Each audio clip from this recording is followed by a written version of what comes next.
What are the possible punishments in criminal cases in the state of Oklahoma? I am Wagner attorney Stuart Erickson. So generally speaking, there are three possible punishments in a criminal case. The first, of course, the maximum punishment is going to prison. Most crimes in Oklahoma, prison is always an option, and there'll be punishment ranges anywhere from 1 year up to life or anything in between, depending upon the crime. The next two punishments generally are probation. Now, there are two types of probation in Oklahoma. And of course, probation means you are not going to prison. You are on probation with the state of Oklahoma, so you are free, so to speak, but you will have a probation officer. You will have certain rules to follow for a certain amount of time. The first one is a suspended sentence. So that is probation. You would not be going to prison. Now, a suspended probation is a conviction. That will be a felony conviction for the rest of your life. It won't go away. It won't be expunged, generally speaking.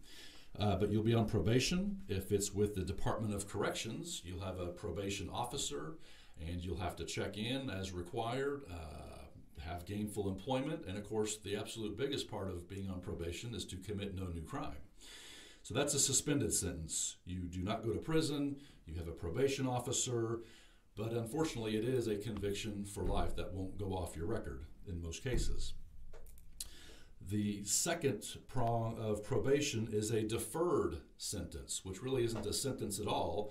If you plead guilty in front of the judge and get a deferred sentence, the sentencing is deferred or delayed or put off into the future. So if you have a 3-year deferred, you will not be going to prison. You do not have a felony conviction because you haven't even been sentenced yet, but you'll be on probation. So you will have to do all those things on probation. So let's say you have a 3-year deferred sentence. After 3 years, you've committed no new crimes, you've paid your fines and court costs, you've reported like you're supposed to, you've done everything right.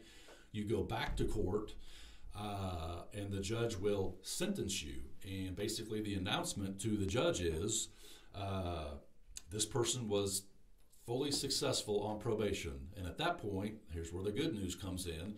The judge says, yep, you have done everything you're supposed to do. I will sentence you today. Here is your sentence. I am dismissing the case and expunging it off of your record where it won't be seen. And it will never become a conviction against you. When you go to apply for jobs and it says, have you ever been convicted of a felony after a successful deferred, you'll say no. So generally speaking, those are the three options: prison or probation. Suspended is a conviction forever. A deferred, you have a chance to successfully complete it and come out of this whole process with no conviction. If you have more questions or need help, reach out to me at wagnerlawyer.com.